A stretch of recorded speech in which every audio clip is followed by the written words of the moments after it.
Praise lord. హల్లెలూయా. దేవుని పరిశుద్ధ నామానికి స్తోత్రాలు చెల్లించుకుందాం. హల్లెలూయా. 39వ దినపు కృతజ్ఞత మరియు విజ్ఞాపన కూడికకు దేవుడు మనలందరినీ సజీవులుగా ఉదయకాలం అంతా మన పనిపాటల్లో తోడుకుని క్షేమకరంగా తీసుకొచ్చినందుకు ఆయనకు స్తోత్రాలు చెల్లించుకుంటూ ఎంతో అద్భుతంగా జరిగిస్తున్న ఈ కూడికలను బట్టి ఆయనకు వేలాది స్తోత్రాలు చెల్లించబద్దులమై ఉన్నాము. ఈ రాత్రికాల సమయంలో బిడ్డలు ఇప్పటి వరకు అనేకమైన ఆత్మీయ కీర్తన ద్వారా బలపరిచారు. 1-2 కీర్తన ఆరాధన ద్వారా దేవుని నామాన్ని కనపరుద్దాం. హల్లెలూయా. సార్వభౌముడైన యేసయ్య, సర్వాధికారం నీదేనయ్యా, నీ పాలనలో ఉన్నందునే ధైర్యంగా ఉన్నామనే పాట పాడుకుందాం. హల్లెలూయా. స్తోత్రం.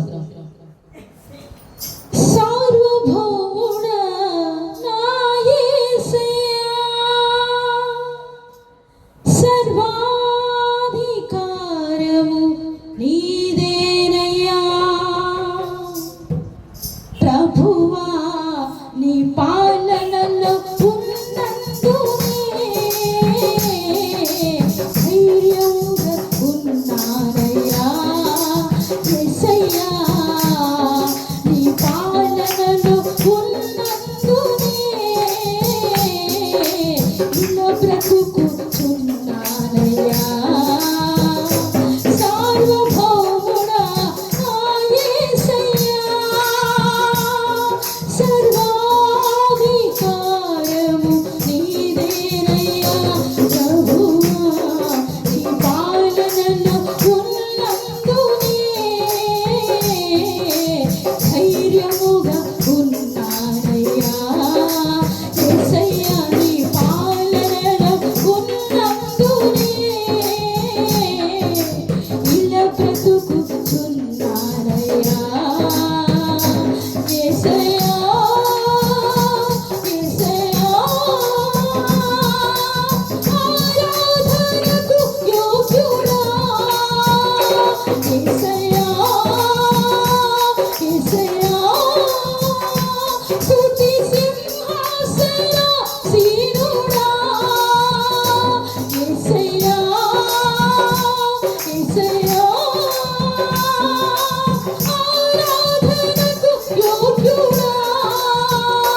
యేసయ్యా యేసయ్యా స్తుతి సింహాసనాసీనుడా.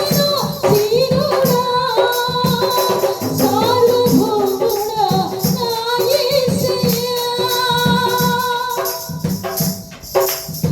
సర్వ సృష్టికర్తవే, సర్వమును సృజించితివే.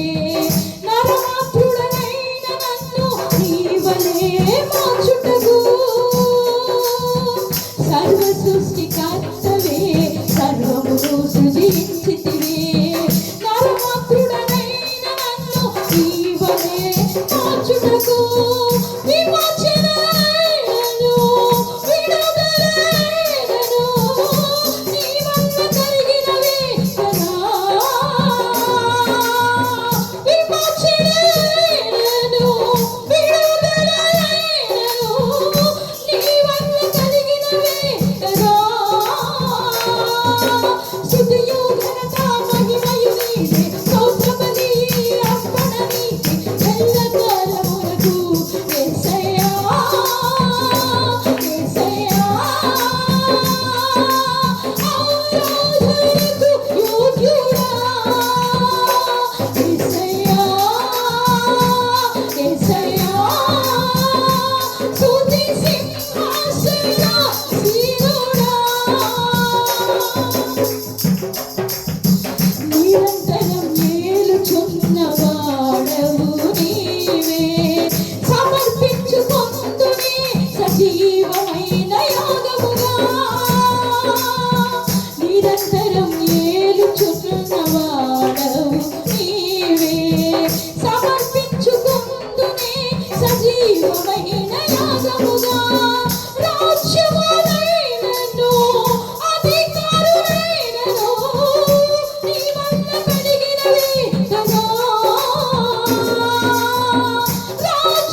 యేసయ్యా నీ పాలనలో ఉన్నందునే ఇడ బ్రతుకుచున్నానయ్యా యేసయ్యా యేసయ్యా ఆరాధనకు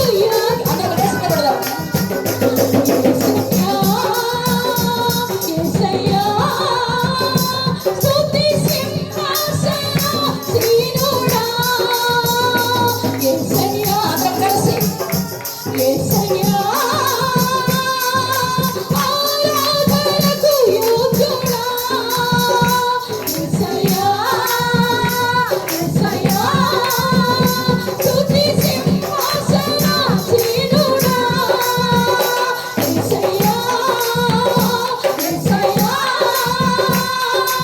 ఆరాధనకు యోగ్యుడా యేసయ్యా యేసయ్యా స్తుతి సింహాసనాసీనుడా యేసయ్యా యేసయ్యా ఆరాధనకు యోగ్యుడా యేసయ్యా యేసయ్యా స్తుతి సింహాసనాసీనుడా యేసయ్యా యేసయ్యా ఆరాధనకు యోగ్యుడా యేసయ్యా యేసయ్యా స్తుతి సింహాసనాసీనుడా హల్లెలూయా హల్లెలూయా హల్లెలూయా. ఆరాధనకి యోగ్యుడైన గొప్ప దేవుని రాత్రికాల సమయంలో మనం ఆరాధించాం. ఆయన పాలనలో మనం ఉన్నందుకే ధైర్యంగా ఉన్నాము. ఆయన రాజ్యంలో మనం ఉన్నందుకే మనం బ్రతికి ఉన్నాము. ఆయన పాలనలో ఈ రీతిగా మనం సజీవులుగా ఉంచారు. ఆయన పరిశుద్ధాత్మ దేవుని రాత్రికాల సమయంలో అయ్యా ప్రతి ఒక్కరిని మీరు దర్శించండి ప్రభా. అయ్యా ప్రతి ఒక్కరిని నోటిని మీరు నింపండి ప్రభా.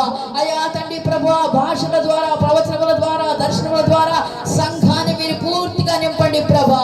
వారి నోటిని మీరు నింపండి ప్రభా. పరిశుద్ధాత్మ దేవుడా మీకు స్తోత్రాలు. పరిశుద్ధాత్మ దేవుడా మీకు స్తోత్రాలు. మీరు తప్ప మాకు వేరొక దేవుడు లేడు నాయన. మమ్మల్ని ఏలుచున్న ప్రభులు మీరే, మా రాజు మీరే అయ్యా, మా స్నేహితుడు మీరే, మా తల్లియు మా తండ్రియు మీరే అయ్యా, మా నిజ స్నేహితుడు మా ప్రాణ ప్రియుడు మీరే నా ప్రభువా. అయ్యా మీకే స్తోత్రం స్తోత్రం స్తోత్రం స్తోత్రం స్తోత్రం స్తోత్రం. గొప్ప దేవా మీకు స్తోత్రాలు. పరిశుద్ధాత్మ దేవా మీకు స్తోత్రాలు. పరిశుద్ధాత్మ అగ్ని మీకు స్తోత్రాలు. దిగి రామోరా తండ్రి. పరిశుద్ధాత్మ పావనమా మా మధ్యకు మీరు దిగిరండి నా ప్రభువా. మీకే స్తోత్రాలు స్తోత్రాలు స్తోత్రాలు చెల్లించుకుంటూ ప్రభా ముందున కార్యక్రమంలో మీ తోడుగుండి నడిపించి ప్రభా మీరు దినం ఏం మాట్లాడినారో మాట్లాడి సహాయం దయచేయమని యేసయ్య ఘనమైన నామములో ప్రార్థించి అడిగి వేడుకొంచున్నాను పరమ తండ్రి. ఆమేన్ ఆమేన్ ఆమేన్. హల్లెలూయా.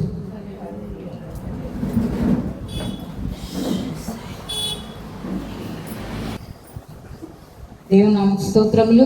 కూడి ఉన్న ప్రతి ఒక్కరికి హృదయపూర్వకమైన వందనాలు తెలియజేసుకుంటూ ఉన్నాను. మరి మనం ప్రకటించుకున్న రీతిగా 40 దినాల విజ్ఞాపన కూడికలో ఈ దినము 39వ రోజు దేవుడు ప్రేమించి మనకు అనుగ్రహించి ఉండగా సమస్త మహిమ యేసయ్యకే కలుగునుగాక. హల్లెలూయా హల్లెలూయా. మరి ఇంతవరకు ప్రార్థనా గీతముల ద్వారా దేవుని మహిమపరిచి ఉన్నాము. మరి ఈ సమయంలో ఎవరైనా మరి సాక్ష్యం చెప్పాలనుకుంటే ఈ దినము రేపే మనకి సమయం ఉంది కాబట్టి ఎవరైనా చెప్పాలనుకుంటే సాక్ష్యం చెప్పవచ్చు. లేకపోతే మరి ప్రియ సహోదరి రూతమ్మ గారు వాక్యమును పంచుకుంటారు. తను మనము ఆహ్వానించుకుందాం. ఎవరైనా చెప్తారమ్మా? సాక్ష్యం చెప్పేవాళ్ళు ఉంటే ఈ రోజు రేపే.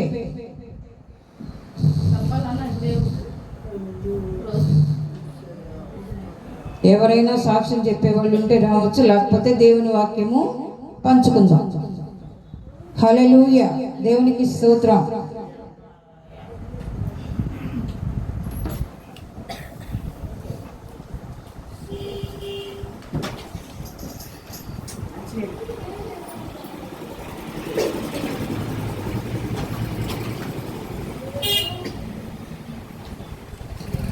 దేవునామానికి మహిమ కలుగునుగాక. కూడి వచ్చినటువంటి దేవుని బిడ్డలకు దైవజనులకు అలాగే అద్భుతంగా నడిపిస్తున్నటువంటి ఆ యొక్క పరిశుద్ధాత్మ దేవునికి వందనాలు చెల్లించుకుంటూ 39 దినాలుగా మరి 30 దినాలుగా అనేకమైనటువంటి వర్తమానాల ద్వారా దేవుడు మనతో మాట్లాడాడు.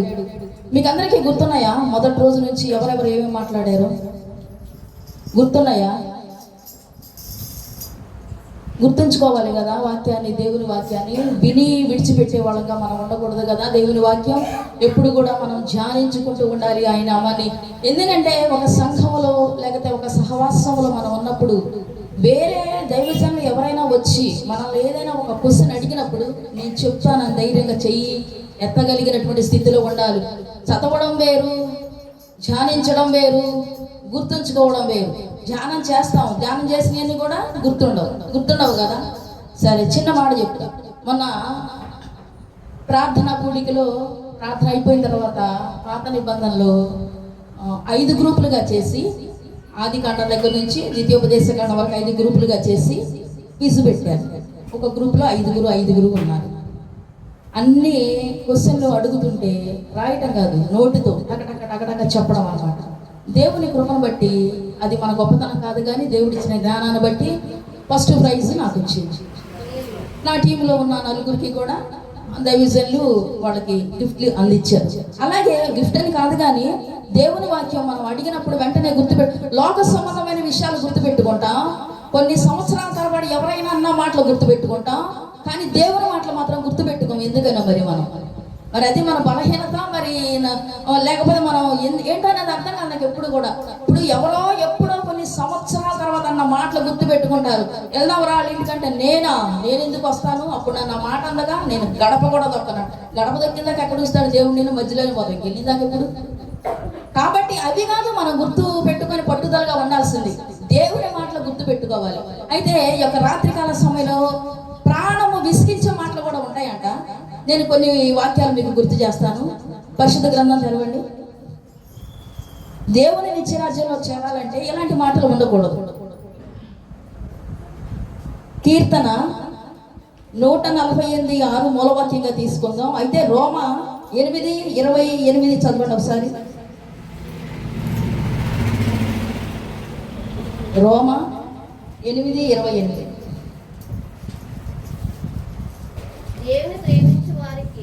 దేవుని సేవించు వారికి, దేవుని ప్రేమించు వారికి అనగా ఆయన సంకల్పము చొప్పున పిలువబడిన వారికి మేలు కలుగుటకై సమస్తమును సమకూడి జరుగుతున్నవి. ఈ వాక్యం పాస్టర్ గారు చెప్పారా లేదా? 30 దినాలు చెప్పారుగా. అయితే ఎవరికి సమస్తము సమకూడి జరుగుతాయంట? ఎవరికి జరుగుతాయి? దేవుని ప్రేమించే వాళ్ళకే, ప్రేమించిన వాళ్ళకి కాదు. అయితే ఇక్కడ పౌలు గారు చెప్తున్నాడు, దేవుని ప్రేమించే వారికి అనగా ఆయన సంకల్పం చొప్పున పిలువబడిన వాళ్ళందరికీ కూడా మేలు కలుగుటకై సమకూడి జరుగుతున్నాయి అంట. సమకూడి జరగడం అంటే అన్నీ కూడా మనం అడగకుండానే అన్నీ కూడా అవి మన దగ్గరికి దేవుడు సమకూరుస్తారనమాట. అయితే ఇక్కడ ప్రాణము విసిగించే మాటలు మనం మాట్లాడతాం. భూలోకంలో విసుగుదల లేనటువంటి దేవుని రాజ్యం వెళ్ళాలంటే మనం ఎలాంటి మాటలు మాట్లాడగలిగి ఉండాలి. ఇంకొక రెఫరెన్స్ చెప్తాను చూడండి. ఆది కాండము 27:46 వచనం. ఆది కాండము 27. మరియు రిబ్కా ఇస్సాకుతో షేతు కుమార్తెల వలన ప్రాణము విసిగిపోయిందంట. ఎందుకంటే వాళ్ళు మరి కుమారుడు ఏం చేశాడు, మన వేరే దేశం మోయాబు స్త్రీలను చేసుకున్నాడు. ఆ కోడళ్ళ వల్ల విసిగిపోయిందంట రిబ్కా. ఏమంటుంది, నేను వాళ్ళ వల్ల నేను చాలా విసుగుదలను పొందాను. ఇట్లా విసిగించేటువంటి పరిస్థితులు చాలా ఉంటాయి మన కుటుంబాల్లో. ఎవరికైనా కూడా ప్రతిసారి కూడా విసిగించే మాటలు మనిషిని చాలా చాలా ఇబ్బంది పెడతా ఉంటాయి. మనము మన జీవితాల్లో, మన కుటుంబాల్లో మనం ఒక్కొక్కసారి మనకి విసుగుదలగా ఉంటే మన విసుగుదలను పక్కన వాళ్ళ మీద చూపిస్తూ ఉంటాం. అవునా కాదా? అట్లా విసుగుదల వచ్చినప్పుడు ఏదైనా కూడా మనకి ఒక సమస్య లేదా ఒక విసుగుదల వచ్చినప్పుడు మనం విసుక్కుంటున్నాము అంటే ఎదుటి వ్యక్తి ఎంత బాధపడతారో ముందు ఆలోచించాలి. మనం విసుక్కున్నాము అని అనుకుంటున్నాం, కానీ మనం విసుక్కున్నప్పుడు అవతల వ్యక్తులు ఎంత బాధపడతారనేది మనం ఆలోచించాలి. అయితే ఇక్కడ రిబ్కా ఏం చేస్తుంది, నాకు ప్రాణం విసిగిపోయింది వీళ్ళ వల్ల అని చెప్పేసి ఆమె చాలా బాధపడుతున్నట్లుగా ఈ వాక్యంలో మనం చూస్తున్నాం. అలాగే నిర్గమాకాండము 1వ అధ్యాయము 14వ వచనం చూసుకుందాం. వారు ఇశ్రాయేలీయుల చేయించుకొనిన వారు ఇశ్రాయేలీయుల చేత చేయించుకునిన కఠినముగా ఉండేది. కఠినముగా ఉండెను. వారు జగటమంటి పనిలోను ఇటుకల పనిలోను అమ్మా పొలములో చేయు ప్రతి పనిలోను కఠిన సేవ చేయించి వారి ప్రాణములను విసిగించారు. వీళ్ళ ప్రాణాలు విసిగించింది ఎవరు? వీళ్ళ ప్రాణాలు విసిగించింది ఎవరు? ఐగుప్తీయులు. ఎంత పని చేసినప్పుడు కూడా ఇంకా చేయండి, ఇంకా చేయండి, ఇంకా చేయండి. మోషే గారు ఎంటర్ అయిన తర్వాత ఇంకా ఎక్కువగా కఠినమైన శ్రమ వాళ్ళు చేత చేయించారు. అయితే వాళ్ళ ప్రాణాలు ఆ పని, అంత కఠినమైన పని చేయడం వల్ల చేయలేక వాళ్ళ ప్రాణాలు విసిగిపోయినాయి అంట. అక్కడ రెబ్కా కోడళ్ళ వల్ల విసిగిపోయింది. ఇక్కడ ఆ యొక్క ఐగుప్తు దేశంలో ఇవి హెబ్రీయులు, ఆ యొక్క ఇశ్రాయేలీ ప్రజలు మరి వాళ్ళ ఫరో బానిసత్వం కింద ఉండి చాలా విసిగిపోయినట్లుగా మనం చూస్తూ ఉన్నాం. అలాగే ఇంకొక రెఫరెన్స్ చెప్తాను. న్యాయాధిపతులు 16వ అధ్యాయము 16.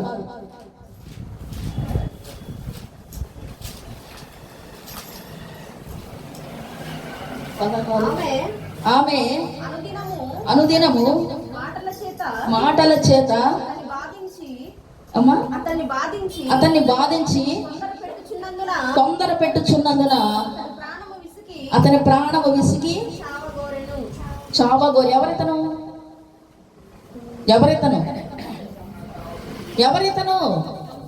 సంసోను. పాస్టర్ గారే చెప్తున్నారు, ఎవరు నోరు తెరవట్లేదు. సంసోను ఎవరో వల్ల విసిగిపోయాడు? ఢిల్లీలో వల్ల విసిగిపోయాడు. ప్రతిరోజు విసిగిస్తుంది అట్లా. ఇట్లా విసిగించే వాళ్ళు మన గృహాల్లో చాలా మంది ఉంటారు, చాలా మందిని చూస్తాం. ఏదైనా ఆడవాళ్ళు వాళ్ళకి కనుక ఒక విషయం కనుక జరగలేదు అంటే ఇచ్చిందాకా వాళ్ళ భర్తల్ని విసిగిస్తానే ఉంటారు. ఎందుకంటే మనకు తెలుసు మన కుటుంబాల్లో అది సంపాదించుకునేదాకా విసిగిస్తానే ఉంటారు. ఇట్లా విసుగుదల కలిగి వెంటనే వాళ్ళు అడిగింది వాళ్ళకి తీసుకొచ్చిస్తారు. అయితే సంసోనుకి బాధ ఎందుకు? మనోహ తల్లి పేరు అయితే రాయబడలేదు, కానీ మరి సంసోను యొక్క జన్మం చూస్తే నాజీరు చేయబడినటువంటి మరి ఆ యొక్క తల వెంట్రుకలు, మరి దేవుడు మహాబలవంతుడుగా మరి సంసోన్ని, ఎందుకంటే సంసోన్ అంత బలవంతుడు లేడనమాట. అలాంటి బలవంతుడైన సంసోన్ని ఒక ఆడ మనిషి లొంగ తీసుకుంది. ఒక ఆడ మనిషి విషయంలో లొంగిపోయాడు. అయితే విసిగిస్తుంది. ఎందుకంటే ఎట్లా ఆయన ప్రాణం ఎలా ఉందో, ఎలా అయితే లొంగుతాడు, ఫిలిస్తీన్కి ఎలా అయితే చిక్కుతాడని ప్రతి దినము ప్రతిరోజు అక్కడ న్యాయాధిపతులు మీరు చదువుకున్నట్లయితే ఎన్నిసార్లు కూడా చెప్పట్లేదు సంసోన్. లాస్ట్కి విసిగిపోయి చెప్పినప్పుడు వెంటనే అతనిలోనివి బలం పోయింది. అక్కడ అధ్యాయంలో మనం చదువుకుంటే ఏమవుతుందో తెలుసా? యెహోవా అతనిని ఎడబాసనని అతను గ్రహించలేదంట. ఆ మాట చాలా బాధాకరమైన విషయం. అతను గ్రహించలేదంట.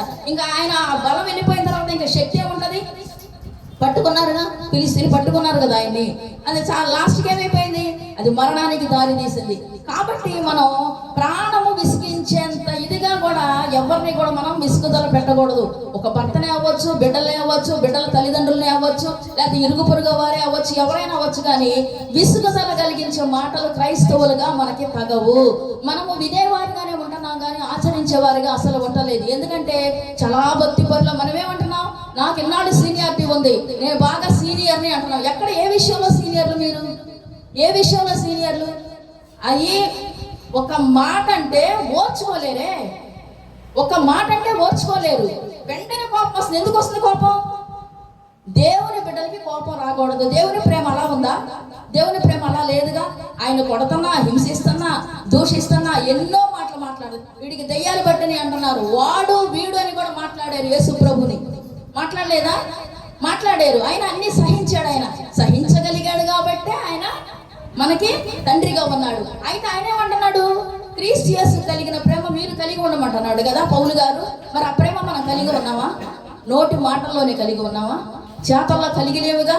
చెబుతున్నావు నోటితో అది ఇదే. అసలు అంటే ఎలా చెబుతున్నామంటే అసలు అప్పటికప్పుడే అవసర వ్యక్తులు ఇదైపోయేటట్టుగా చెప్తున్నాం మనం. కానీ నోటి మాటలు కాదు, కానీ చేతల ద్వారా, క్రియ ద్వారా మనం ప్రేమ చూపించాలి. కాబట్టి ఆయన ఎప్పుడు విసుక్కోలేదు. ఆయన ఎప్పుడు విసుగగా నిత్యము ప్రార్థన చేస్తూనే ఉన్నాడు. చీకటిగా ఇంకా పెందల కడనే చీకటిగా ఉండగానే ఒలివుల కంటికి వెళ్ళి ఒంటరిగా ప్రార్థన చేసేవాడంట. ఇంకా చీకటిగా ఉండగానే పెందల కడనే ఎంతమంది లేచి ప్రార్థన చేస్తున్నారు చెప్పండి మీరు? 4 గంటలకి, 3 గంటలకి, 4 గంటలకి లేదు, 5 గంటలకి లేదు, 6 గంటలకు ఉందా లేదా? 6 గంటలకు కూడా లేదా? 6 గంటలకు కూడా లేకపోతే కష్టమేగా. సూర్యోదయం అయిన తర్వాత నువ్వేం చేస్తావు? ఇంటి పక్కన గిన్నెల సౌండ్ అని పడుతుంది, ఇక రోడ్డు మీద కేకలు అని పడతాయి. అది ప్రార్థన నడిచిద్దా? దేవుడు అప్పుడు వింటాడా? లేవాలి కదా, లేవాలి కదా. నేను ఒక చిన్న విషయం చెప్తా. మా 2 పిల్లల విషయంలో నేను ప్రార్థన చేసేదాన్ని. పొద్దున్నే లేసి చీపురు పట్టుకొని కూర్చే కోడలు నాకు వద్దు. పొద్దున్నే లేసి ప్రార్థన చేసుకునేవాడు కావాలనుకునేదాన్ని. దేవుని కృపను బట్టి వాళ్ళు బాప్తీసం పొందారు, వాళ్ళ తల్లిదండ్రులు బాప్తీసం పొందారు. అంటే అందరూ రక్షణ పొందిన గృహాల్లోనే బిడ్డల్ని చేసుకున్నారు. అది మనకు సంతోషం కదా. ఎప్పుడు బాధ కలిగితే అప్పుడు మోకాళ్ళు వేస్తాం. అని సుఖంగా జీవితం గడపాలనుకుంటే అసలు నిజంగా నేను నిన్న మన పాస్టర్ గారు మన ఇరాను ఇస్రాయిల్ దేశాలు యుద్ధాల గురించి చూస్తున్నప్పుడు నేను మన యూట్యూబ్ చూస్తుంటే ఎంత ప్రాణం ఇదైపోయిందో నాకు నిజంగా. అయితే కింద కామెంట్స్ చూసారా? ఇస్రాయేలు దేవుడు కొనుకడు, నిద్రపోడు, వాళ్ళకేం జరగదు, విజయం మనకు వచ్చింది, వాళ్ళకేం జరగదు, ఇజ్రాయెల్ దేశం మీదకి ఎవరు వెళ్ళరు, అంత ధైర్యం లేదని ఎంతమంది దేవుని బిడ్డ కామెంట్స్ పెట్టారు. నిజంగా మన దేవుడు గొప్ప దేవుడు కదా. కాబట్టి మనం ప్రార్థన చేయాల్సిన బాధ్యత మనకు ఉంది కదా. మరి ఎందుకు మనం విసుక్కుంటున్నాం? ప్రతి విషయానికి ఎందుకు కోపం వస్తుంది? ఎందుకు విసుక్కుంటున్నాం? ఎన్ని ఆర్థిక సమస్యలు ఉన్నా, ఎన్ని ఇబ్బందుల్లో, కుటుంబంలో ఎంత సమస్య ఉన్నప్పుడు కూడా దాన్ని ఓర్పుగా నేర్పుగా చేసుకోగలిగిన వాళ్ళే క్రైస్తవురాలు. అంతకు మించి నేను నిజమైన ప్రార్థనా పరురాల్ని, నాకు ఇంత అనుభవం ఉంది అంటే మాత్రం నేను ఆ విషయంలో నేను అసలు ఒప్పుకోను. ఎందుకంటే నువ్వు సహించలేవు, నువ్వు ఓర్చుకోలేవు, నువ్వు మాటలు తగ్గించుకోలేవు, నీ ప్రవర్తన మార్చుకోవు. మళ్ళీ నేను క్రైస్తవురాలి, నేను ప్రార్థనా పరులు అంటే ఎలా కుదిరిద్ది? కుదరదు కదా. 38 దినాల నుంచి ఏమి నేర్చుకున్నాం? విశ్వాసాన్ని గురించి. దేవుణ్ణి అడిగితే అనేకమే ఇస్తాడు. ఇవన్నీ ఎలా ఇస్తాడు? వీటన్నిటికీ మూల కారణం ఏంటి అమ్మా? వీటన్ని విశ్వాసం ఉండాలన్నా, మరి అధికంగా మేళ్ళు జరగాలన్నా, సమృద్ధి రావాలన్నా, స్వస్థతలు కలగాలన్నా, మరి దయ్యాలు పోవాలన్నా, విసుగు లేకుండా రోగాలు పోవాలన్నా, ఇవన్నిటికీ మూల కారణం ఏంటి? ఏం చేస్తే ఇవన్నీ వస్తాయి మనకి? తగ్గిపోతాయి. ప్రార్థన చేస్తే. హల్లెలూయా. ప్రార్థన లేని జీవితం మోడుబారిన జీవితం. నేను చెప్తాను, నీకు ఎన్ని మార్లు వీలైతే అన్ని మార్లు నువ్వు ప్రార్థన చేయి. ఎంతకాలం నిద్రమొత్తులై ఉంటాం మనం? ఎప్పుడు అస్సలు నిద్రపోతే శాశ్వత నిద్రలో మనం చచ్చిపోయిన వాళ్ళ కింద లెక్క. నైట్ అవునా కాదా? మనకేం తెలియదు. తెల్లవారి ఆయన కృపను బట్టి ఆయన మనకు ఆయుష్ ఇస్తేనే లేస్తాం. అప్పటిదాకా శవాల్లాగే పడి ఉంటాం. మనకు తెలుసా? మనం నిద్రపోయేటప్పుడు తెలియదుగా. అలాంటి జీవితం అయితే మనది అసలు ఎంతలో కనపడి అంతలో మాయమై వ్యర్థమైన జీవితాన్ని ఎన్ని విసుగుదల్లో. నేను ఇంకొకటి రెఫరెన్స్ చూపిస్తాను నేను మీకు. సామెతలు 21:19.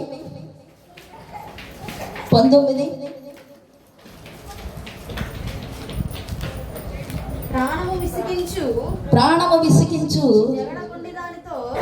జగడగొండి దానితో కాపురము చేయుట కంటే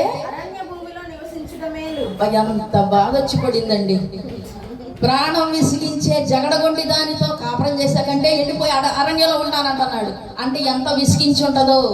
ఉంటారండి ఆడవాళ్ళలో ఇలాంటి వాళ్ళు చాలా మంది ఉంటారు. నువ్వు విసిగించలేదని నన్ను అంటారేమో, అది ఒకప్పుడు సంగతి.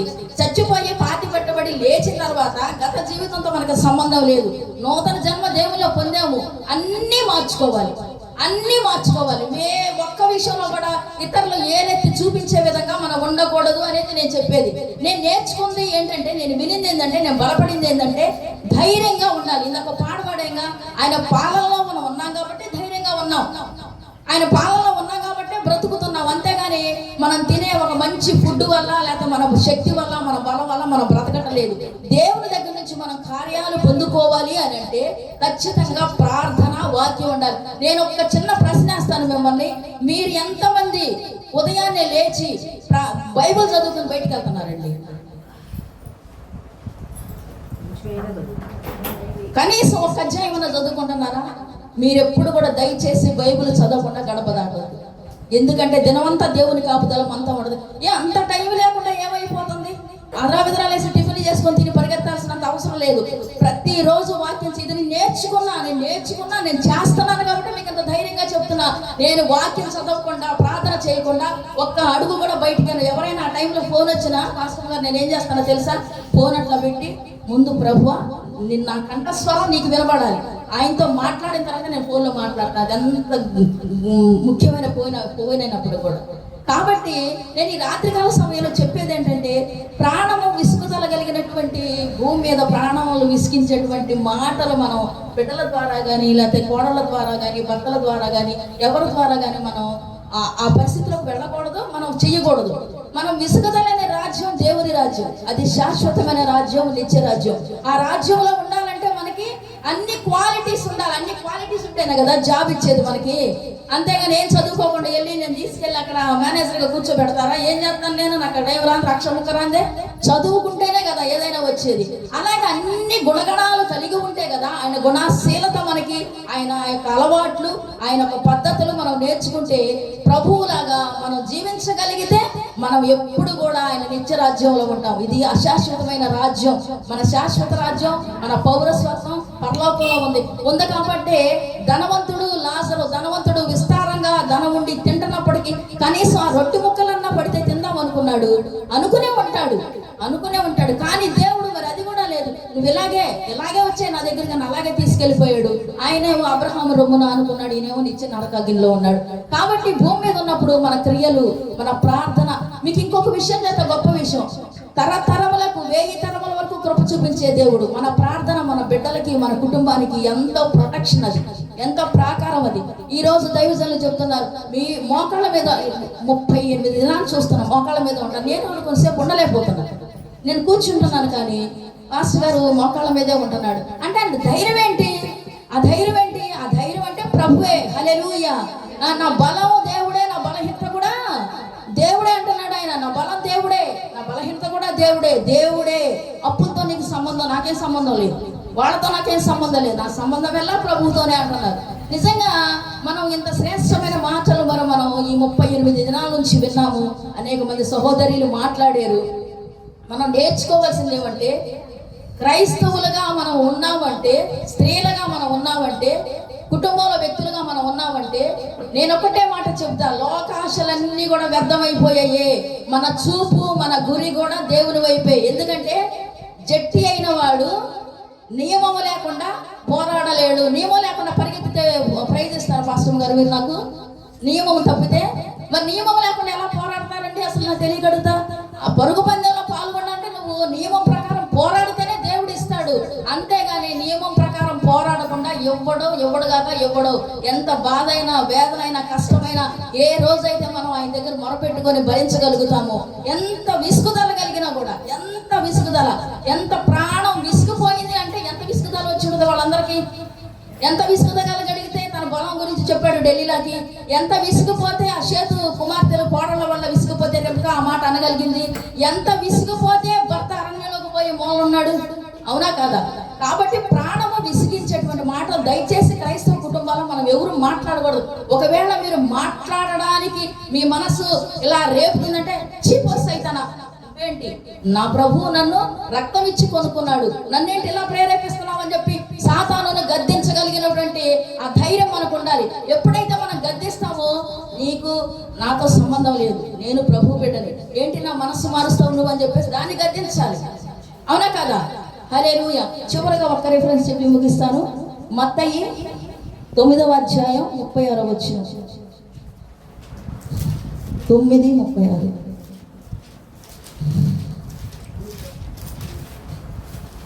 9:36.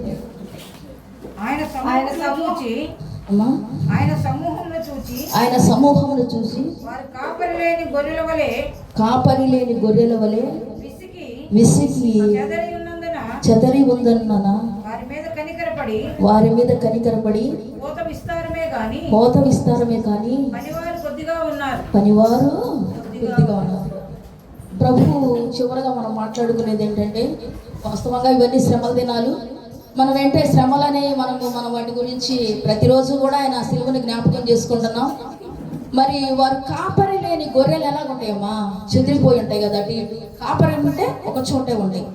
అయితే ప్రభు అంటున్నాడు, కోత బాగా విస్తారంగా ఉంది, పనిచేసే వాళ్ళు అయితే లేరు, చాలా కొద్దిగా ఉన్నారు. కాబట్టి మనం ఏం చేయాలంటే, ఎవరున్నారు నా కోసం అంటే నేనున్నాను ప్రభు అని ధైర్యంగా చేయెత్తగలిగినటువంటి ఆ యొక్క పనిలోకి మనం రావాలి.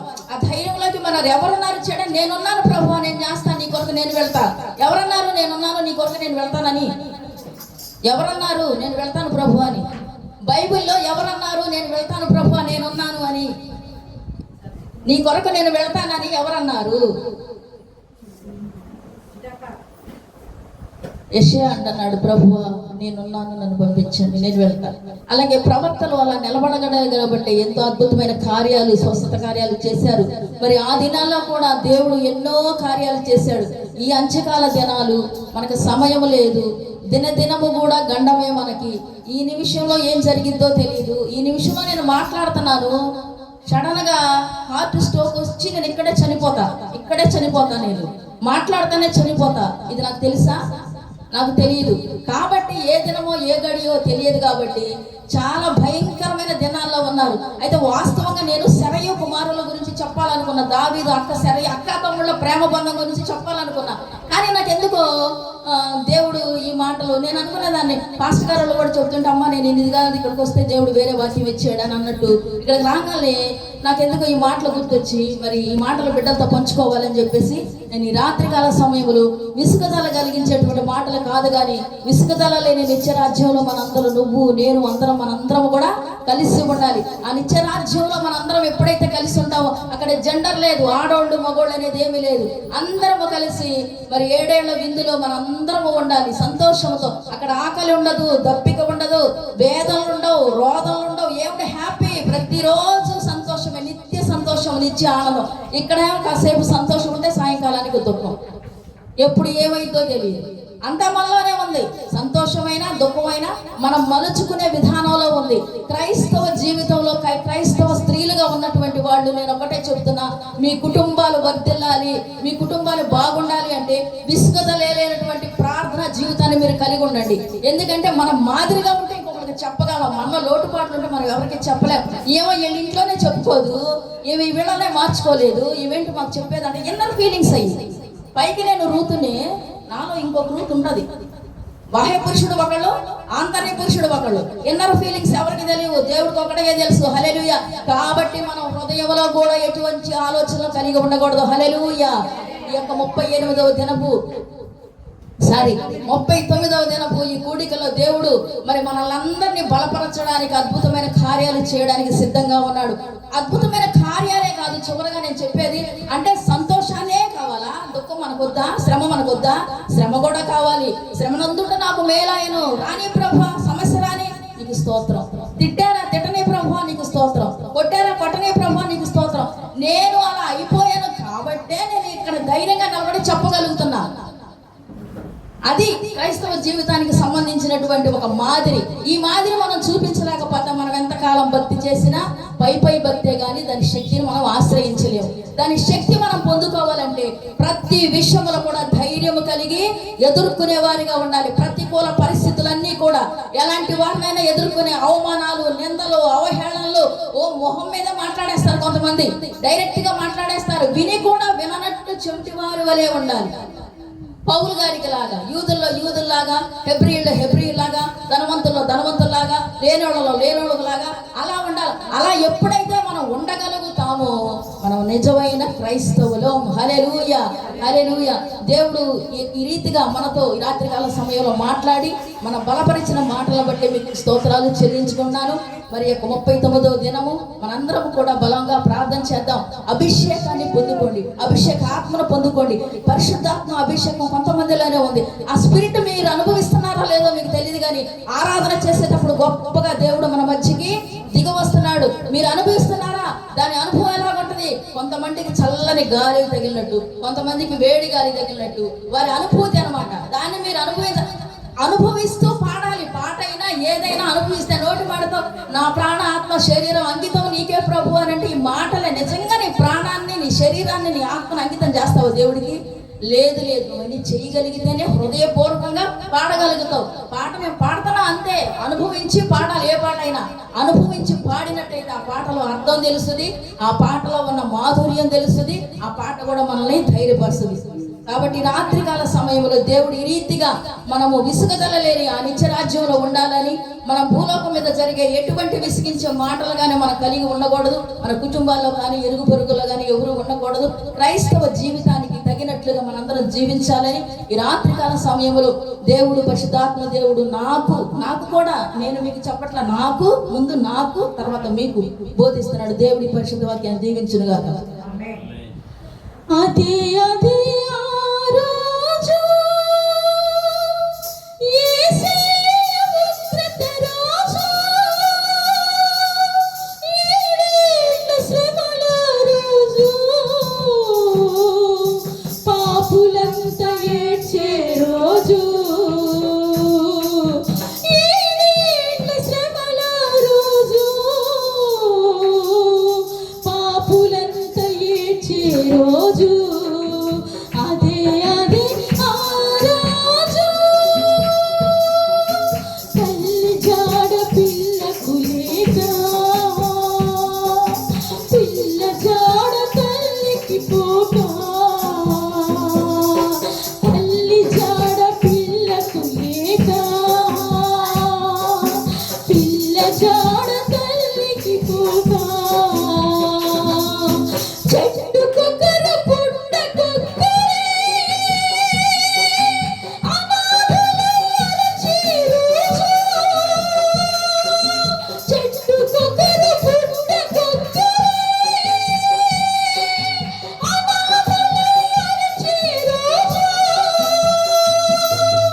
ఆ రోజు శ్రమ నుంచి తప్పించి నాథుడు లేడు, ఆ రోజు శ్రమ నుండి తప్పించి నాథుడు లేడు, అదే అదే ఆ రాజు. హల్లెలూయా. నిత్యరాజ్యంలో మనం ఉండాలి. భయంకరమైన దినాల్లో మనం ఉన్నాం కాబట్టి ఈ రాత్రికాల సమయంలో ప్రార్థనలో మనం బలవంతులమైపోయి మండేటువంటి ఆ యొక్క అగ్ని స్తంభాల వలె నిలబడాలని రాత్రికాల సమయంలో పరిశుద్ధాత్మ దేవుడు మనందరికీ చెబుతూ ఉన్నాడు. హల్లెలూయా. స్తోత్రం స్తోత్రం. యేసయ్యకి మహిమ కలుగును గాక. మీ అందరికీ వందనాలండి. ఇప్పుడు దాకా సహోదరి సిస్టరు చక్కని పాటలు పాడి దైవ సందేశము అందించింది. మంచి వర్తమానము, మంచి వాక్యము బిడ్డ చెప్పి ఉంది. పరిశుద్ధాత్మ దేవుడు బిడ్డ నోటి నుంచి పలికించాడు. ఎందుకంటే ప్రతి ఒక్కరు కూడా మనం విన్నామని కాదు, కానీ మనం విన్న ప్రతి ఒక్క వాక్యాన్ని మన హృదయంలో దాచుకోవాలండి. మనం అయితే ఎలా ఉన్నామంటే డబ్బులు దాచుకునే వారిగా ఉన్నాం, కానీ వాక్యాన్ని దాచుకుంటలా. డబ్బు అయితే ఎంతైనా కావాలి, ఎంతైనా దాస్తామంటున్నారు, కానీ బైబిల్లో ఉన్న వాక్యాన్ని మనం ఎవరూ కూడా దాయలేకపోతున్నాం. కానీ మనం చేయవలసిన పని ఏమనగా, ఫస్ట్ వాక్యాన్ని దాచుకుంటే ధనము అదే వచ్చింది. దేనికి? వాక్యం ఎప్పుడైతే ఉందో మన దగ్గరికి ఏ నెగిటివ్ ఎనర్జీస్ రావండి, ఏ దరిద్రము రాదు, ఏ అప్పు రాదు. అందుకని మనం ఏం చేయాలంటే వాక్యాన్ని మన హృదయంలో కనుక దాచుకుంటే మనలో ఎవరుంటారు? దేవుడు ఉంటాడు, యేసయ్య ఉంటాడు. ఇక మన దగ్గరికి అప్పుడు ఏ చెడు రాదు. కాబట్టి ధనము కూడా ఎక్కడుండాలో తెలుసా? ధనము మన నెత్తి మీద కాదు, మన హృదయాల్లో కాదు, మన పాదాల దగ్గర ఉండాలి ధనం. మన హృదయంలో ఎవరుండాలి? యేసయ్య మాత్రమే ఉండాలి. ధనాన్ని ప్రేమించేవారు యేసయ్యని ప్రేమించండి, ధనం మీ కాళ్ళ దగ్గరకు వచ్చిందండి. ధనమే కావాలనుకంటే మీకు ఆ ధనము రాదు, దరిద్రము వదలదండి. ఇది నిజం. మనకి ధనం కావాలా? ప్రార్థన చేయి అని నీ దగ్గరికి దేవుడు నడిపిస్తాడు. నా జీవితంలో అంతే చేశాడు. నేను ధనము కోసం ఏనాడు కూడా పోరాటం చేయలా, ప్రార్థన చేశా. జనాన్ని నా దగ్గరికి నడిపించాడు, ధనాన్ని నా దగ్గరికి నడిపించాడండి. ఆయన అంత గొప్ప దేవుడై ఉన్నాడు. మన దేవుడు సర్వము చూస్తున్న దేవుడు, మన మాటలు వింటున్న దేవుడు అనేది మనం గుర్తుపెట్టుకోవాలి. మన నాలిక నుంచి ఏమి పలుకుచున్నామో నువ్వు పలికిన వెంటనే ఆయన విన్నాడు. నీ హృదయంలో నీ ఆలోచన రూపించక మునిపే ఆయన చూచాడు. ఎందుకంటే ఆయన మనల్ని సృష్టించిన దేవుడై ఉన్నాడు గనక, సర్వ సృష్టిని సృష్టించిన దేవుడు, మనల్ని సృష్టించిన దేవుడు, ఆయన మనతోనే ఉన్నాడు. నేను చివరగా ఒకే ఒక్క మాట చెప్తాను. తీతుకు 1:4 అంటే ఆయన కృపలు మన పైన ఎలా ఉంటాయి అనేది ఒకటి తెలుసుకుందాం. ఆయన ప్రతి ఒక్కరిని దీవించే దేవుడు, ఆశీర్వదించే దేవుడు, ఆయన కృపలు మన మీద కుమ్మరించే దేవుడు. ఆయనందు భయభక్తులు కలిగి ఉంటే. తీతుకు 1:4 1వ అధ్యాయము 4వ వచనం.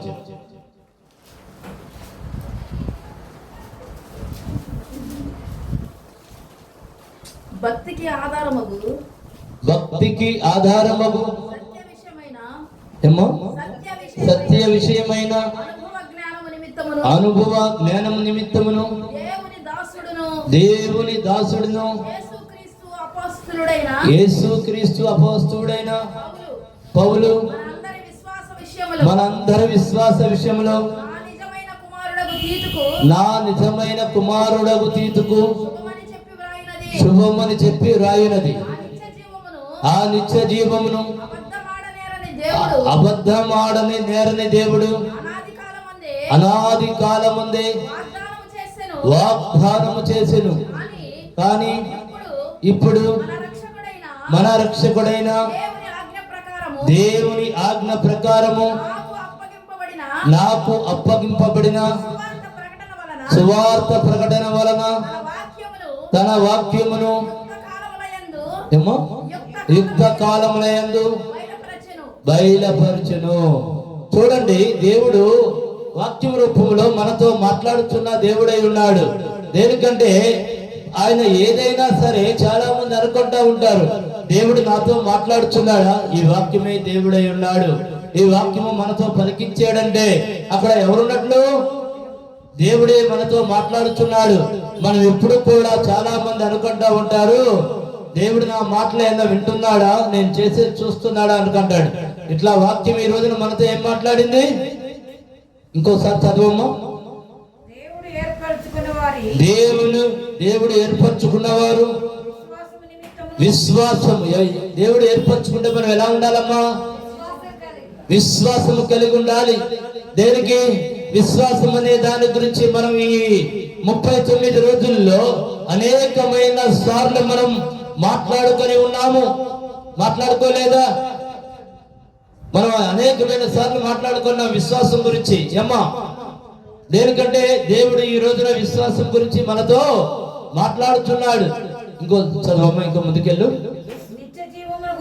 నిత్య జీవమును గురించిన నిరీక్షలతో కూడి భక్తికి ఆధారము. మనకేం కావాలి? నిత్య జీవం కావాలంటే ఏముండాలి? అక్కడ భక్తి ఉండాలి. భక్తి లేని జీవితము నిత్య జీవము కానే కాదండి. దయచేసి అందరూ తెలుసుకోండి. దేనికంటే మనకి బేసరగా భక్తి, ఆ భక్తి ఉండాలి. ఆ భక్తి లేకుండా ఒక చెట్టు ఉందండి, ఆ చెట్టుకి ఏర్లు లేకుండా చెట్టు జీవించగలిగిందా? దానికి బేస్ ఏంటి? దాని ఏర్లే. దాని ఏర్లు ఎంత బలంగా అయితే ఉంటాయో, అది ఎంత పెను తుఫాను వచ్చినా, ఎలాంటి తుఫాను వచ్చినా దాన్ని ఏమీ కదిలించలేవండి. మనలో కనుక ఈ భక్తి కనుక ఉంటే మన జీవితంలో ఎన్ని సమస్యలు వచ్చినా, ఎన్ని ఇబ్బందులు వచ్చినా, ఎన్ని బాధలు వచ్చినా, ఎన్ని కష్టాలు వచ్చినా అవి ఏమీ కూడా మనల్ని చెయ్యలేవు. వస్తాయి. మానవులు కనుక మనల్ని టచ్ చేస్తాడు, అమ్మవారిని ఎప్పుడు చూస్తూనే ఉంటాడు. కానీ మనం ఎలా ఉండాలంటే ప్రార్థనా శక్తి కనుక కలిగి ఉంటే వాడు మనల్ని ఏమీ చేయలేడండి. ప్రతి ఒక్కరు కూడా భక్తి కలిగిన జీవితాన్ని కలిగి ఉండాలి. ముందుకెళ్ళమ్మా. సత్య విషయమైన అనుభవ జ్ఞానము నిమిత్తము అంటే మనం సత్యంగా ఉండాలి. సత్యం అంటే ఏంటి? ఏ చిన్నదానికి అసలు మనం అబద్ధమే ఆడకూడదండి. ఎందుకంటే మానవులం కనుక అబద్ధాలు ఆడుతూ ఉంటాం. ఏదైనా ప్రాణం మీదకి వస్తే అబద్ధం ఆడొచ్చు, తప్పులేదు. దేనికి? అది కూడా దేవుడు ఆడమల్లా. కానీ వేరే ఏదైనా అబద్ధం ఆడదా, తండ్రి అయ్యా ఈ సమస్య గురించి నేను ఆడానని ప్రార్థన చేసుకోవచ్చు, దేవుడు దాన్ని క్షమిస్తాడు. నోరు తెరిస్తే అబద్ధమైన బ్రతకూడదు. అలాంటి వాళ్ళు చాలా మంది ఉన్నారు. ఇంకా ముందుకెళ్ళమ్మా. దేవుడి దాసులను యేసుక్రీస్తు అపొస్తలుడైన పౌలు మనందరూ విశ్వాసంలో ఏముంటున్నాడండి? మనందరిది విశ్వాస విషయంలో తన నిజమైన కుమారుడగు తీతుకు శుభం అని చెప్పి వ్రాయినది. దేనికంటే దేవుడు ఈ ఒక్క మాటలోనే మన జీవితాన్ని మన కళ్ళ ముందు చూపించాడండి. మనం ఎలా బ్రతకాలి, మనం ఎట్లా గనక ఉంటే మన జీవితాలు నిత్య జీవం కలిగి ఉంటాయి. నిత్య జీవం కలిగి ఉండాలంటే ప్రార్థనా శక్తి మనలో చాలా చాలా అవసరం అండి. ఆయన గొప్ప దేవుడై ఉన్నాడు. దేనికంటే ఆయనని మనం ఎప్పుడూ కూడా స్తుతిస్తూ ఉండాలి, ఆరాధిస్తూ ఉండాలి. మానవుడు కనుక అన్ని కష్టాలు వస్తూ ఉంటాయి. ప్రతి ఒక్కరు అనుకుంటా ఉంటారు, ఏమని, ఈ కష్టం నాకే రావాలా, ఈ ఇబ్బంది నాకే రావాలా, ఈ శ్రమ నాకే రావాలా, ఈ అప్పు నాకే రావాలా, ఆ శత్రువులు నాకే ఉండాలా, అసలు ఏంటి నా బ్రతుకు అని. అవి ఏమి చేయలేవండి. మానవులం గనక, మనం మనుషులం గనక అయితే, మనం దేవుడు పిల్లలం గనక అయితే దెయ్యాలు కూడా ఉంటాయి. అవి మనం ఏమి చేయలేవు. మన దగ్గరకు వచ్చి మనల్ని భయపెట్టాలని చెప్పి చూస్తే, బెదిరించాలని చెప్పి చూస్తే, మనం వాటి వైపు చూడకుండా ఎప్పుడైతే విశ్వాసంలో బలపడి దేవుని వైపు చూస్తామో అవి మనల్ని ఏమి కదిలించలేవండి. దయచేసి అందరూ కూడా బలమైన విశ్వాసంతో ఉండండి. బైబిల్లో అనేకమైన సార్లు విశ్వాసం గురించి రాశారు. మీరు భయపడద్దని చెప్పి రాశారు. కానీ ఈ రెండు మాటలు మాత్రం మర్చిపోతానే ఉన్నారు జనాలు. ప్రతి చిన్న విషయానికి భయపడిపోతారు. ప్రతి చిన్న విషయానికి అల్ప విశ్వాసులుగా మారిపోతున్నారు. మనం ఎలా ఉండాలి అంటే విశ్వాసులుగా ఉండాలి. దేనికంటే విశ్వాసం అనేది మన బలం, విశ్వాసం అనేది మన ఆయుధం. విశ్వాసంతో ప్రార్థించి అది ఏమైనా సరే యేసు నామములో నాకు ఈ కార్యం జరగాలంటే అద్భుతంగా అక్కడ జరుగుతుందండి. అక్కడ ఆ కార్యం జరగాలంటే విశ్వాసం ఉండాలి మనకి. ఆయన గొప్ప దేవుడై ఉన్నాడు. అదే విధముగా దయచేసి 2 మాటలు చెప్పుకొని మన వాక్యాన్ని ముగించుకుందాము. యేసయ్యకి మహిమ కలిగే విధముగా 2 మాటలు చెప్పుకుందాం. మనం అసలు ఈ 40 రోజులు కృతజ్ఞత కూడిక ఎందుకు పెట్టేము అనగా, దేవుడు నాకు యేసయ్య ఒక గొప్ప దర్శనం ఇచ్చాడండి. ఆ దర్శనం ఏమనగా, ఒక పెద్ద మందిరము కట్టి ఆ మందిరము దగ్గరికి నన్ను పిలిచి నాకు తాళం చెవులు ఇచ్చాడు. యేసయ్య, ఎంతో మంది మీ యందు బలమైన విశ్వాసం కలిగిన వారు ఉన్నారు అయ్యా, ఎంతో మీ పట్ల బలమైన నమ్మకంతో సేవ చేస్తున్న వారు ఉన్నారు కదా నాన్న అని నేను అనగా, వెంటనే నా యేసయ్య, నేను నిన్ను ఏర్పరచుకున్నాను, ఈ మందిరముని నీకోసమే కట్టాను, ఈ తాళం చెవులు ఇదిగో అన్నాడు. తండ్రి అయ్యా, నాకేమొచ్చాయా అని నేను అడగగా, నీతో నేనున్నాను అని వాగ్దానం చేసి ఉన్నాడు. అందుకే దేవుడు నాకు ఏ స్థలం అయితే చూపించి ఉన్నాడో ఆ స్థలాన్ని నేను బేరం చేసి ఉన్నానండి. అంటే యేసయ్య పైన పరిపూర్ణ నమ్మకం. నా జీవితంలో నాకు దర్శనం ఇచ్చినదల్లా యేసయ్య నా జీవితంలో నెరవేర్చాడు. అంటే నా దేవుడు నమ్మదగిన దేవుడు. అందుకే నేను దర్శనంలో చూపించిన దాన్ని ఇది నిజము అని నేను నమ్మి ఈ 40 రోజులు కృతజ్ఞత కూడిక పెట్టి ఉన్నాను. ఇవాళకి 39 రోజులు దేవుడు నడిపిస్తా వచ్చాడు. ఇక ఒక్క రోజే ఉంది. దేవుడు అద్భుతం చేశాడు అని పరిపూర్ణంగా నమ్ముచున్నా. రేపపాటు సమయం చాలండి. గంటలు అవసరం లేదు, రోజు అవసరం లేదు. దేవుడు అద్భుతం చేస్తానికి నాకు పరిపూర్ణ విశ్వాసం. నాకు చూపించిన దేవుడు ఈ సందేశం విన్న మీకు కూడా కనపడి మీతో మాట్లాడితేనే, నాకు ఏ విధముగా నాకు కనపడి నాకు మాట్లాడి మందిరమునిచ్చాడు, మీతో కూడా మాట్లాడతాడు యేసయ్య. నాతో మాట్లాడిన దేవుడు మీతో మాట్లాడతాడు, నాకు చూపించిన దేవుడు మీకు చూపెడతాడు. అట్లా గనక మీతో యేసయ్య మాట్లాడి చర్చి కడతానికి, మందిరము కడతానికి స్థలమును, మందిరం కడతానికి డబ్బులను ఇవన్నీ కూడా మీరు ఆ బిడ్డకి ఇయ్యమని చెప్పితేనే మీరు ఇవ్వండి. దేనికంటే స్థలం కొనాలంటే 3 కోట్లు అవుతుంది, మందిరము కట్టాలంటే 7 కోట్లు అవుతుంది, మొత్తం 10 కోట్లు అవుతుందండి. నేను యేసయ్యని, ఆయన సర్వశక్తి కలిగిన దేవుడు, సర్వ సృష్టికర్త. అందుకే నేను ఏ ఒక్కరిని అడగటంలా, అయ్యా నేను మందిరము కట్టాలి నాకు మీరు సహాయం చేస్తారా అని నేనైతే ఎవరిని అడగటంలా. దేనికంటే నాతో మాట్లాడిన దేవుడు మీతో మాట్లాడితేనే మందిరానికి, స్థలానికి డబ్బులు ఇవ్వండి, మందిరం కడతానికి డబ్బులు ఇవ్వండి. మీతో మాట్లాడిన వారు మాత్రమే మీరు సహాయం చేయమని అడుగుతున్నాను. పరిపూర్ణ విశ్వాసం అండి. దేవుడు నాతో మాట్లాడాడు, మీతో మాట్లాడతాడు. అద్భుతం చేసేది అక్కడ యేసయ్య గనక మీరు తప్పనిసరిగా యేసయ్య మీతో మాట్లాడితే, మీ హృదయం ప్రేరేపించబడితే మందిరము కడతానికి సహాయం చేయండి. స్క్రోలింగ్ లో మా మినిస్ట్రీ పేరు, మా ఫోన్ నెంబరు, మా అకౌంట్ నెంబర్స్ వస్తాయండి. మీరు దానికి డొనేట్ చేయొచ్చు. అదే విధముగా QR కోడ్ కూడా ఉంది, దానికి స్కాన్ చేసి మీరు డొనేషన్ చేయవచ్చు. ఇంకొక విషయం ఏమనగా, మీరు ప్రార్థన అవసరం నిమిత్తము మాకు ఫోన్లు చేయవచ్చు. మీ అవసరతలు, ఈ ప్రార్థన నిమిత్తము ఏమి ఉన్నా, ఎలాంటి బాధలు ఉన్నా, సమస్యలు ఉన్నా, మేము మా చర్చి తరపున మా సంఘం అంతా కలిపి మీ సమస్యల కోసము, మీ ఇబ్బందుల కొరకు మేము ప్రార్థన చేస్తూ జరుగుతుంది. దైవ దీవెనలు మీ మీదకి రావటం జరుగుతుందండి. అదే విధముగా ఇంకొక విషయం నేను చెప్పుచున్నాను. మీరు ఎవరు డొనేషన్ చేసినా చేయలేకపోయినా దయచేసి మిమ్మల్ని అందరినీ నేను ఒకటి కోరుకుంటున్నా, ఈ సందేశం విన్న వారు ఎవరైనా సరే ప్రార్థన చేయండి. యేసయ్యా మీరు ఆ బిడ్డకి మందిరము కడతాం, మీరు మందిరం కట్టించారు కాబట్టి యేసయ్యా మీరు గొప్ప దేవుడు కనుక మీరు ఆ బిడ్డకి మందిరముని ఇయ్యండి తండ్రి అని మీరు ప్రార్థన చేయమని మీ అందరి ప్రార్థన అవసరతలు నేను కోరుకుంటున్నానండి. దేనికంటే మన దేవుడు నమ్మదగిన దేవుడు, ఎంత నమ్మితే అంతే యేసయ్యా. ఆయన గొప్ప దేవుడై ఉన్నాడు, ఆయన వాగ్దానం ఇచ్చిన దేవుడు. మన దేవుడు ఎలాంటి దేవుడు అంటే, ఒక్కసారి వాగ్దానము కనుక ఇస్తే భూమి ఆకాశములు గతించిపోయినను ఆయన వాగ్దానము గతించిపోదండి. గొప్ప దేవుడై ఉన్నాడు. దేవుడు ఈ వాక్యాన్ని దీవించి ఆశీర్వదించును గాక.